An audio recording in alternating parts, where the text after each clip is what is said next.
Yeah, so the denial is major. It's it's all over the U.S. Rampant. It's all over the world. But anyways, as being a club member of sexual abuse, um,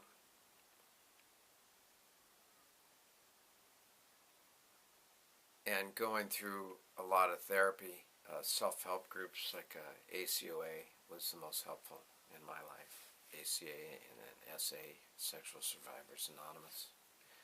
I guess the sad thing about ACA or ACOA, whatever they call it now, is when I first went, the meetings were huge. There was like attendance of 20 or 30 people at the meetings and stuff, and then I went to the same meetings later, and there'd be like 3 or 4 people, if there was even, and some of the meetings closed down. It's like there's this big movement in the U.S., like John Bradshaw and some other people that were publicly speaking and all that, and then there was a lot of people going to these self-help groups, community groups, to deal with their abuse, and then a lot of them have just dwindled down or closed up, and it's really horrible because I know all the abuse is there, you know.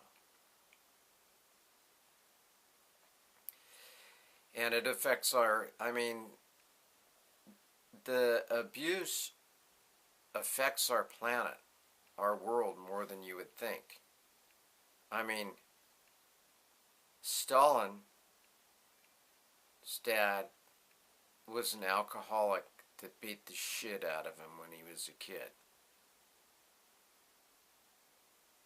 And Hitler was fucking...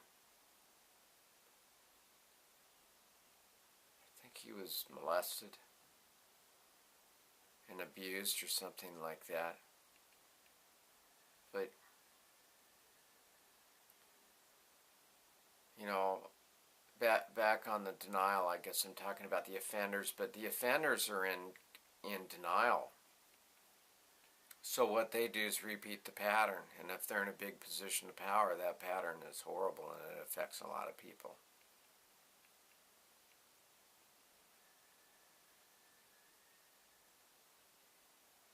And I had a choice, you know, luckily.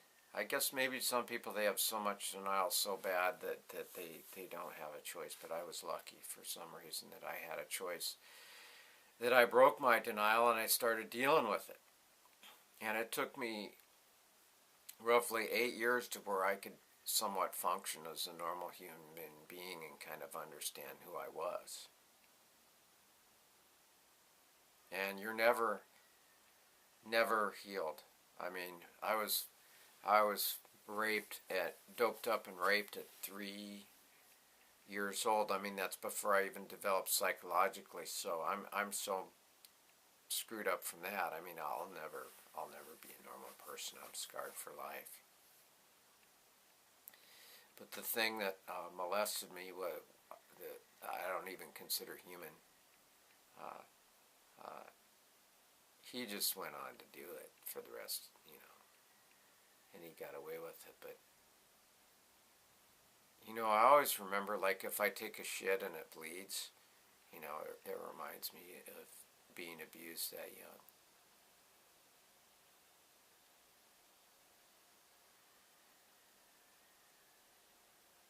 I remember when I used to hear his voice or hear him breathe when I was in my teens, just listening to that thing breathe. It was like this, I don't know, it's kind of like a bear or some animal that's getting ready to eat you, and you can hear it breathing. You know, it's like you're cornered in this box, and like this bear or this lion or whatever is gonna eat you, and it's not growling, but you can just hear it breathe. That's the feeling I got from him in my teens.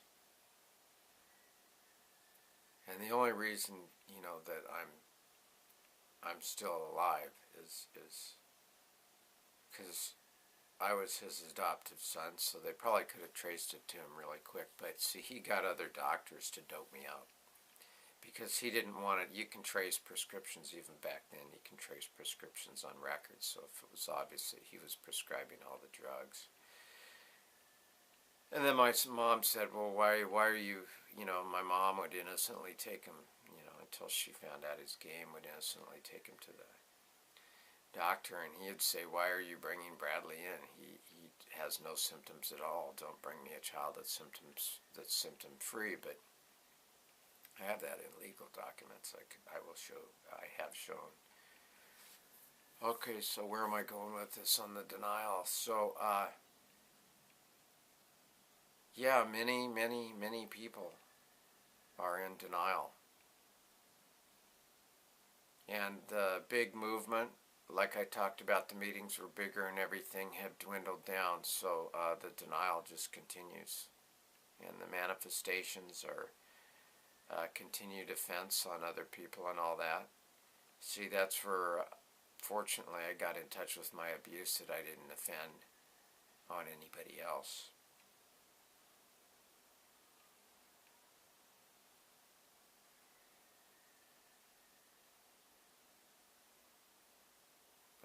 Most people that are tortured or abused and stuff like that, really young like I was, violated, they just repeat the pattern, like my adoptive thing, whatever I had done to him or it or whatever it was.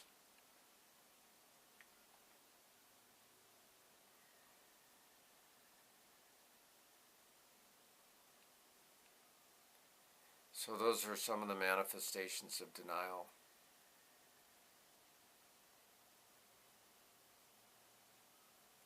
It's a really big problem.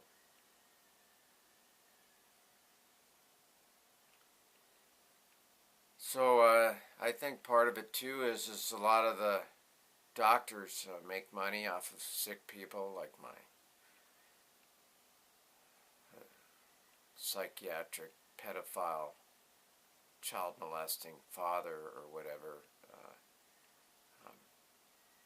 A lot of them are in denial themselves, and they don't work through their own abuse, so they get into a profession like psychiatry or psychology or whatever. They first get into that.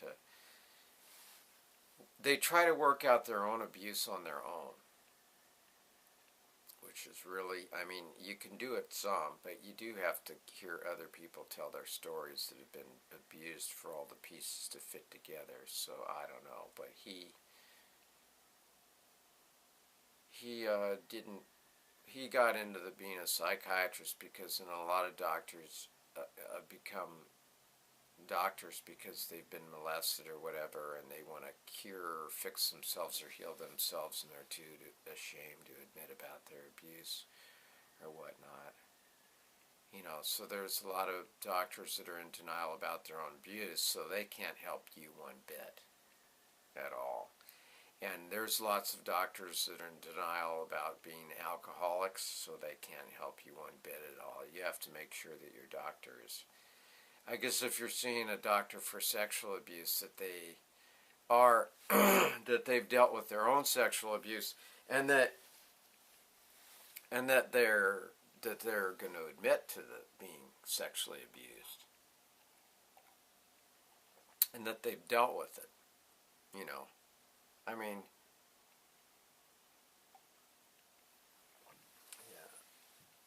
So also they're not sending people to the public groups for help. They just keep them in a box or victimize them. And I've seen, since my adoptive sicko pedophile father was a psychiatrist, I saw a lot of stuff go on with other doctors and all that. And they'd would deliberately keep patients in a box so they could manipulate them for more money or manipulate them for sex or whatever they wanted to manipulate them for. That's the U.S. See, that's because of the government. That's because of the medical system in the U.S. That's a big reason for that. See, they make more money off of the sicker you are, the longer you are, they get more money in their pocket. And that makes them happy, and it works out for everybody. The government, they're taxing you at 40% if you're in the higher threshold. So they're making more money off it. The frickin' insurance companies are making money off the system too. They're making tons of dough. I mean, malpractice insurance for a doctor's maybe $130,000 a year or more, depending on the specialty. So they're all making money off it in the States. That's the game. So they want to make money off of you, and they will if they can. And some of them are like my sicko, weird, pedophile, adoptive father psychiatrist.